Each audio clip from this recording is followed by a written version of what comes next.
I'm Jen with one N. And I'm Jen with two N's. And this is Talk Dogs with us.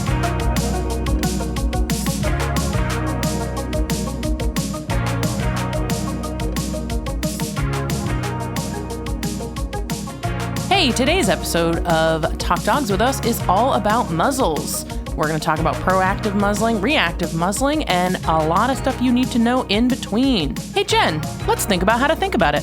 Thinking about how to think about it. You want to think about a muzzle as a little bit like, the catcher's masks? The face mask that a catcher would wear. In baseball. In baseball. That's kind of like probably that viewpoint is partially what a muzzle looks like to a dog in the front of their nose. So that is going to take some getting used to from a dog perspective, right? Yeah, and we're going to train it appropriately. Mm-hmm. We gotta teach them to wear it like you teach somebody to ride a bike. Yeah. Also remember, muzzles are a tool. They're not punishment. Right. So who's this for? I would say veterinary medicine. Shelter medicine. Groomers. Dog trainers. Probably not daycares. We're probably not going to use it otherwise in sheltering. Mm-hmm. Yeah, not while they're in shelter and they can't be supervised for sure. So all dogs can benefit from muzzle training. Mm-hmm, absolutely. What are some reasons? Well, the reason I give a lot of my clients is if your dog comes in and there's like a broken nail situation or an injury, adding a muzzle on top of the injury can be difficult. And if they just strolled in wearing it casually, like they wear their harness or their collar or their little pajamas, that's going to make everything easier day of. I also pitch it as a brain game sometimes for rainy days or days that are too hot to go train outside. That's a good idea. Just doing a little bit of muzzle work as like something to keep your dog engaged. Let's say your dog's a bite risk and you're on a walk and a loose dog comes up to you guys. Oh, yeah. That'd be a great time to have a little extra protection. Yep. So you can get out of dodge. One place that I've used a muzzle before is during post-seizure activity when I had a deaf dog that I wasn't sure if he could see because sometimes after a seizure, dogs can't see.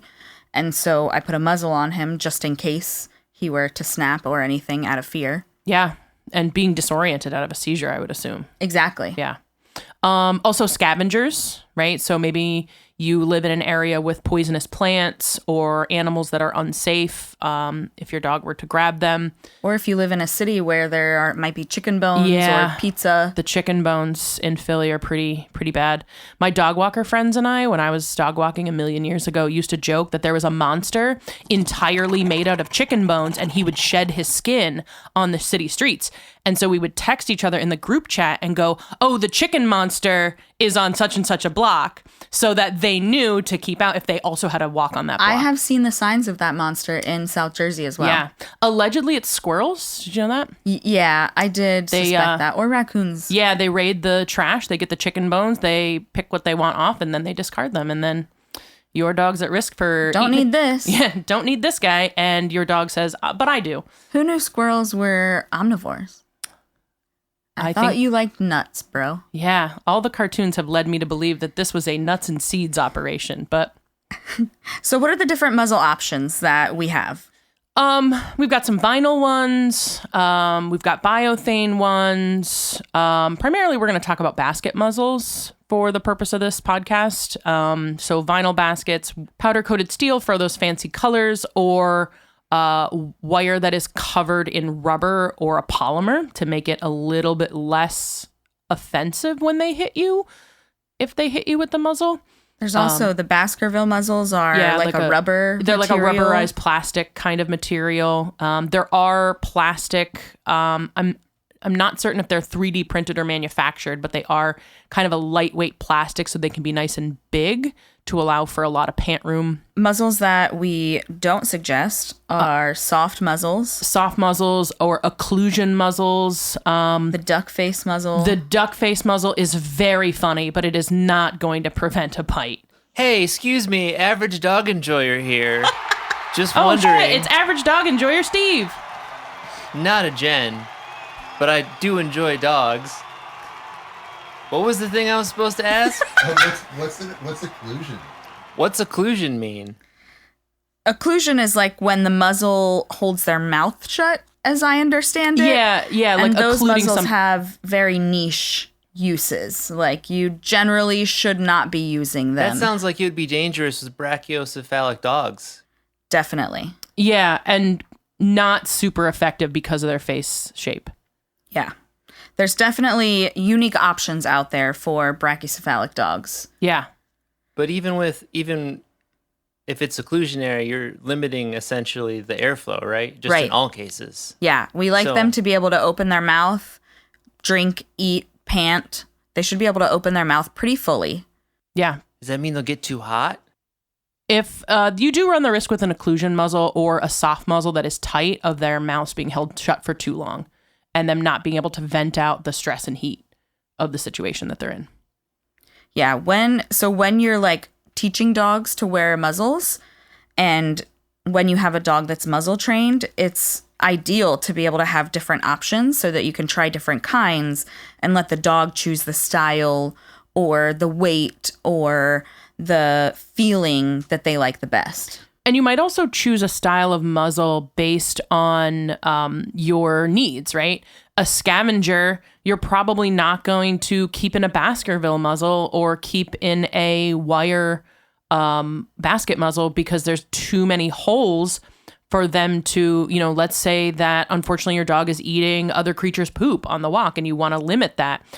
They're going to be able to press that Baskerville right in like a Play-Doh factory and do all kinds of crimes. Least favorite activity. Oh, it's not. I mean, the dogs love it, but it's a crime. It's a crime, for sure. So for those dogs, you'd probably look for something like a vinyl muzzle. Yep, a vinyl or a plastic muzzle. Mm-hmm. When we're talking about muzzle training, I feel like there's two different paths, you might say, or two different categories. Yeah. There's like proactive muzzle training and then reactive muzzling. Right. Yeah. There's like I'm putting $1 in my positive muzzle feelings fund so that my dog feels good about the muzzle and can work in the muzzle and can wear the muzzle. And I'm going to bank that up for a rainy day. And then there is the like, an injury has happened and we got to go to the vet to deal with this. And my dog might bite out of pain or fear. Yeah. So when we're talking about proactive muzzling, we're talking about 8 to 12 weeks of work at least, sometimes faster, depending on if the dog has previous assumptions about the muzzle. And sometimes even a touch slower, because if you pull that basket muzzle out of the package you got it in and your dog heads for the hills, you might have to spend a little time for them to even come in the same room with that muzzle. Yeah, I've noticed that before when dogs have an aversion to muzzles or a previously developed association. Yeah, bad learning history with muzzles. Yeah. You might say a negative conditioned emotional response. You might say that if you were talking about learning theory. You might. Some symptoms of muzzles that are too small are dogs that don't want to be muzzle trained. A couple years ago, I noticed that a couple of my friends were using muzzles that were a little bit too small. They didn't really allow the dogs to open their mouths all the way. They weren't really able to chew treats completely because they couldn't get their molars open enough. And as soon as I suggested they try the next size up muzzle, I mean, they were just using simple Baskervilles because of the availability. The dogs were so much easier to train. Wow. That's And interesting. I noticed a direct correlation. Sometimes those stagnation in training can be a clue that something's going on. Sometimes you're just stuck because you're stuck and the learner, needs a little bit of time, but they always make me curious about why that's happening. Yeah, I always wonder, is it that the learner can't learn? Is it that there is something physically going on? Yeah. In that case, it would be physically limiting, right? Yeah. Not necessarily a fear or discomfort, let's say, but, it's almost like you're putting on a uncomfortable pair of shoes. You think twice before you put them on. Yeah, if you know your toes are going to get squished in there and you're going to get, not ulcers, what do you call those? Calluses on your feet. Yeah, blisters. Blisters. That's what they're called. Yeah. I do actually use the shoe example. That might be a good puppy philosophy for me to throw in. Yeah. Here. I'm going to do a little puppy philosophy here about muzzling, just a little tool tip for you as you're going along. I think about muzzles as, some fancy new shoes that you're going to wear to a job interview. You're already going to be nervous at the job interview, presumably, and you don't want another pair. You don't want a pair of shoes. You don't want a new pair of shoes to be rubbing on your feet, giving you blisters, making you think about your body instead of thinking about the interview questions and how you're going to answer. So finding a properly fitting muzzle and properly training it is something that makes a big difference. Because if your shoes weren't uncomfortable, you would go into that job interview with one less thing to worry about on your plate. That's a good point. What do you think the biggest personal struggles when teaching someone to muzzle train have been for you? I think there's a stigma. I think that people think having a dog that needs a muzzle is a failure. I think that, they're back on my dog's behavior is a moral reflection of me as a person. And I think that's where this gets a little sticky. I recently did a case with two small dogs that are unfortunately fighting. And I knew, just from experience, I had that feeling in my body that there is no way that these owners are going to talk to me about muzzling these two dogs. And when I said one of the therapies I would like to get into with these dogs was muzzle training, and the people said, "Oh goodness, we would love to learn how to do that. We just don't know how." I was just surprised. Pleasantly, and we worked on it, and they were fabulous. Yeah, sometimes creating buy-in is the hardest thing. Yeah. And so I think we need more positive representation of dogs and muzzles. So more people that do it and show it off. I love that now we have custom muzzles that are colorful, that are different shapes, that have, some of them have even like little noseband guards on them that say, "I eat poop" or "I eat rocks" to kind of help. Or their name. Yeah, or their name, just a little bit extra info for passersby, right? Because they see dogs and they have this pre-existing kind of stigma. And so getting more pictures of dogs muzzled out there, I think would be, helpful if you feel comfortable as a vet practice or a training center, facility, or individual showing off your clients that know how to wear muzzles. Some of the companies that I know of that are really popular that have custom muzzles are Trust Your Dog. Mm-hmm. I've had a lot of great experiences with them. Big Snoop, Mia's Muzzles. And then more commercial muzzles are Baskerville Ultra, specifically the Ultra. Yeah, the old school ones are a little different. Yeah, they're thinner and they're not as they feel not as safe. You need the Ultra in there. You can't. Yeah, you gotta to splurge for the Ultra. It's actually cheaper, I think, than the old school ones. And then Jafco is the other brand. Yeah, Jafco makes both wire and vinyl muzzles, so they have a variety. Other things that I struggled with when teaching people to muzzle train their dogs is that the owners are increasing the criteria too quickly. Yeah, and they're rushing really along. trying to rush things, or they have a tendency to move into the dog, which then turns the dog off and creates some inhibition and some worries about the muzzle. So I've started working around that, and I have usually when I'm muzzle training a client and a dog, I have a muzzle for them and a muzzle for me so I can hold it and demonstrate it, especially if I can't get near the dog, if the dog is not comfortable with me. I do this thing, and this is my favorite way to teach, is to just jostle people out of their assumptions. And so I have the muzzle on my hand like I was going to offer it for the dog. And I say, "Now don't move it this way." And I purposely jut my arm out. I like tuck my elbow under my shoulder and then I jut it out at the person's face and they wince or flinch. And I say, "We don't want that to happen to your dog. What you just did, the flinching you just did, we don't want that to happen." And I feel like that makes a connection with them to prevent them from doing it. Obviously I do that like when I'm safe. I don't want to startle the dog and cause a reaction, but if I can use that teaching method with a person, I want to show them what it would be like for a muzzle to come at their face. It helps them understand it personally from their perspective. Right. I want them to kind of feel in their person, in their body, what that feels like a little bit. And then, we'll joke about it, we'll laugh it off, and then we get to moving. I also will tell them to anchor their hand or their arm or however to a surface, whether that is, they're seated and they're resting it kind of on their lap or on their knee, or they're resting it on the couch, or maybe they just have their elbow and I imagine it's glued to the side of the body so that doesn't move. And I give them a point to fixate on.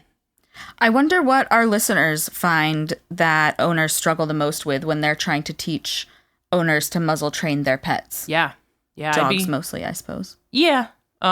Cats mostly, we use the air muzzles, I think. Yeah. They look a little bit like if you were sending a cat into space. I don't think you have to train the horses to the muzzle. I mean... Well, I think you should. You could. Yeah. Probably should. Yeah, you probably should. You could. Yeah, that would be interesting to hear what everybody out there is struggling with. And then I think also send us your pictures of your muzzled dogs. Yeah, we love to see muzzled dogs. Yeah. Muzzled dogs are good dogs, man. So when we're talking about reactive muzzling, we're thinking about when we're at the vet, at the groomer, and shelter med. I feel like the biggest thing when we're doing reactive muzzling is to consider the priorities and remember the possible fallout from muzzling as like one of the top priorities, because you never know what that owner's working on at home with their pet. And you could be making what they're doing harder in ways that we don't need to necessarily. Like there's other safe ways we can go about things to then not ruin the muzzle training they might be doing at home. Right. So I always ask owners before I muzzle a dog, and I always ask owners not only before I muzzle a dog, but then I ask them if they are doing muzzle training. And if they are, I talk to them about what kind of muzzle they're using. And then I try and use either a different kind or another solution like a hard Elizabethan collar for safety instead. Yeah. Yeah. Like the old cone. Yeah. I think we should talk about some problematic language though. Like a lot of times we will call a muzzle a party hat, which I think is cute. Yeah. But it doesn't really fit for me because the dog's not having a party. A lot of times when you're muzzling a dog reactively, you're going to naturally create some inhibition. And we have to be very mindful of that. So I feel like a muzzle is more like handcuffs. You are detained for your safety, quote unquote. In air quotes. Ooh. And therefore you can't make a detrimental mistake, but negative learning can still occur. Yeah. There's also the quote of muzzles keep them honest, or let's keep everyone honest. And that is quite frankly the opposite of what happens. I just like the idea that statement is like the dog is somehow a cartoon supervillain, and the muzzle, and they go, rats foiled again. Like it's... Yeah, I mean, and I imagine that was the initial idea. Yeah. And now that we know more, we know that... You've handcuffed the dog and they are just... stuck behaving till they get a lawyer. Right. And hopefully their owner is the lawyer in this case. For sure. You could also be the dog's attorney in this case. So when you're reactive muzzling, you have to really keep a close eye on their body language because of that inhibition being there. You might not be able to see all of their fear responses and them moving up the aggression ladder as easily. Yeah. Yeah. You might not notice a lip lick. Their eyes might already be dilated because they're wearing the muzzle. Their body might be extra stiff. Yep. They might not be moving their head normally because the muzzle in their eyes is preventing them from moving. So what are some ways to positively, or to maybe not positively, but lessen the impact of a reactive muzzling situation? Yeah, so I definitely think that in any case that it is warranted or allowed, we should be putting some form of food in the muzzle. Obviously, if the dog is potentially nauseous, then, or if they are allergic and you don't have anything that they're allowed to have, then those instances I would skip. This is where peanut butter, spray cheese, and churu can be your friend. Yes. Usually we're big baby food fans for lickable treats, but that's a little too gooey. I mean, if you want to go for it, have a great time. I've get done clean that. I don't recommend it. Yeah, get clean pants. That's not going to end well for you. Yeah. This is where your squeezed cheese, your peanut butter, and your churu, just the churu, being very similar liquidy to the baby food, but a lesser amount. We did not talk about bite proof as problematic language when we are doing proactive muzzling. I think calling something bite proof is It gives you a false sense of security. Yeah. Because, if the clasp doesn't sit right and the muzzle comes off, there goes your bite proof because of a user error, right? And I have definitely seen photos of dogs with tennis balls in their mouth in vinyl muzzles. Yes. So where the muzzle's just folded into their mouth and the tennis ball is there. They punched the tennis ball so hard that the muzzle bent backwards and they said, I got my tennis ball. So I don't know that I think of muzzles as bite proof, because there's also other injuries that can occur from muzzles that hopefully are not as bad as puncture wounds, but wire muzzles can hurt. They can bruise you. Absolutely. If you get smacked with one. They can give you a black eye easily. For sure. So the idea of muzzling isn't to remove the dog's ability to bite 100%. Dogs can also still hurt each other while both muzzled. Correct. Like, pretty disastrously, especially when we're talking about dogs of different sizes. The other time I would use muzzles is for two dogs in the same household that have had fights and we're maybe working on reintroducing, but we're not ready to just open the baby gate and let them go. We want to have a middle step. And so using that muzzle as a baby gate for the face can be helpful. It can definitely provide some anxiety relief, which can make things for the owners a lot easier. Yeah. Yeah. And I think the caveat there is, again, with the muzzle potentially causing some inhibition, we really want to make sure that the dog is behaving the exact same way in the muzzle as they would outside of the muzzle. Right. Yeah, I think that's the litmus test for inter-dog is like, do X activity with your dog and then do X activity with your dog muzzled and make sure that everything looks the same. Yeah, because that is where I see things going awry. Yeah.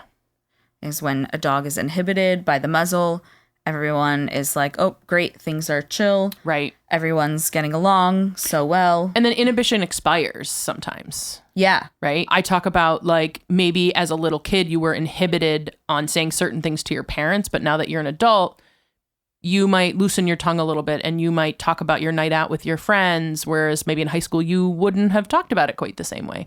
Versus my inhibition with the nuns from Catholic school.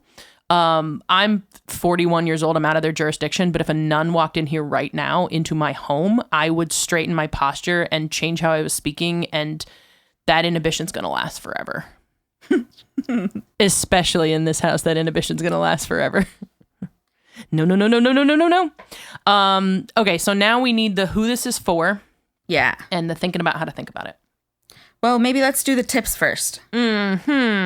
So, let's say for techs, trainers, and groomers, my suggestion is to teach the dog to move with the muzzle on. Yeah. Because as far as the dog's perspective, it can look like they're in a crate. Yeah. And so how would they know they can move if we didn't teach them they could move? Yeah, you don't want the old muzzle paralysis. You don't remember, but when you were a baby, you had to learn to crawl. And so for dogs, especially dogs with anxiety, and they can't generalize well, they don't remember that they can crawl when something changes. Most of the time, we should be putting food in the muzzle. 99.9% of the time. Yeah. Save for those instances of nausea or allergies. Even if you don't think the dog will eat it. Yeah. The smell is helpful. Yeah. Really the smell more than the actual food can be a motivator. We shouldn't be using muzzles to stop barking or chewing. Those are just not appropriate uses. Correct. Yeah. The muzzle should not stop a dog from barking. Matter of fact. Yeah. If a dog cannot bark, then the muzzle is too small. Too tight. Matter of fact, dogs can bark with their mouths closed. So definitely won't stop that. And then chewing.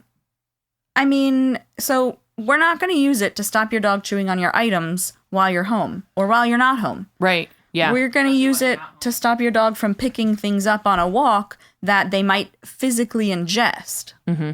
That's different. Right. Yeah. We definitely don't want to be using muzzle as the sole management for interdog issues. Right. Yeah. That it has to come along with a whole host of other things. You can't just say, well, now you live in muzzles next to each other, because that's not really a viable option. Yeah. When we are talking about reactive muzzling, the owners should be placing the muzzles whenever possible. Yeah. That's really helpful to have someone the dog trusts be able to do that kind of muzzling, just as a safety issue for staff who may be handling that dog, either in like a vet med appointment. It also gives you some information. If the owner isn't able to muzzle the dog, but you are, then you can be 100% positive that that muzzle is inhibiting. Would you ever use it to introduce dogs in a shelter as a safety? My preference would be no, because of the risk of inhibition. Yeah. Not giving me a clear enough picture. My preference would be handlers that can read the body language of dogs approaching other dogs, and could score, the meets that way. But yeah, I probably wouldn't. I imagine that reading a dog's body language in a muzzle is not so easy for other dogs. Correct. Yeah. I would say, I wonder how much the blocking of the mouth is impactful on reading canine body language. Right. I mean, there are clear vinyl muzzles, but then it gets foggy. Still feels like an obstruction. Yeah. To the view. I'm curious if our listeners have seen that dogs are able to read other dogs' mouth cues with muzzles on. I mean, there was a study published before COVID about dogs and human facial recognition, and it showed that they get a lot of information from the top part of our face, so like the eyes and the eyebrows. Yeah. Which, because that was the big argument, like at least like I was in shelters during COVID, with the and mask. the argument was that people had to meet these new dogs without masks on. And digging in to do some research on whether that was true, I happened to find this study that if I can find it again, I'll put it in the show notes, about where dogs get their information on our faces. And I thought that was very interesting, that the mask was impactful a little bit, but for the most part, it was negligible, the impact of wearing a mask. Yeah, that makes sense. So I would be curious to know if that same artifact, like they have so many body language cues, right? From smells and movements and ears and eyes and feet and tail and, overall like torso positioning that would be impactful. I wonder how much a mouth, right? Yeah. Like, I'm sure there are those individual dogs that it would affect more. Yeah. But, I mean, there's always going to be the individual dogs. Yeah. I mean, all dogs are individuals. It just kind of sucks because there's a dog right next to us and he's not answering any of these questions. Hello, Elmo. Do you want me to get a mic on him for an interview? Yeah, let's ask him. Oh, sorry, he's too eepy to answer questions. Too eepy to participate. Yeah, his lawyer says he can't. Talk Dogs With Us is an informational podcast and not a substitute for qualified medical advice. Are you a pet professional or parent looking to learn more and challenge your current assumption about our pets? Then let's go on this journey together at our website, talkdogswithus.com. Give us a bark at Facebook and Instagram at Talk Dogs With Us. You can help keep the conversation going by subscribing to our Patreon. Art direction by Alex Oren, theme song and audio engineering by Stephen Rossblock. Check out more from him at stephenrossblock.com. Thanks for listening. We did it. We've thought about how to think about it. I do want to say every time we click, Elmo gets a treat. So we're not diminishing his clicker training. We're strengthening it. He's going to be unstoppably clicker trained by the end of this.